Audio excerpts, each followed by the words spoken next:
Ilma afran qalloo hangafa afran qallootu bakka tana qubata jechuudha. Yeroo duraatiif iggoo jaanii achi biratti hundeeffamte Itoophiyaa xiqqoo jechuu ni dandeenya jechuudha. Manni bareedaan takkaahuu manni baankii takkaahuu ajjirri mootummaadha magaalaa Baabbilee keessa hin turre jechuudha. Magaalota toora kana jiran keessaa magaalaa umrii si gabaabduuti. osoo bulchiinsa magaalaan tahin mana qophee isaatiin bulaa turte jechuudha.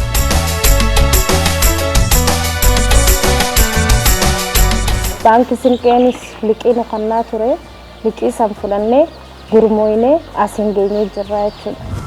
Hojii kana faayidaa nuti sirraayis faayidaa amma hojii nama biraatiifis uumnee jirra jechuudha. Hojiin gahaan qabamee fi kan itti hojjechaa jiru jechuudha.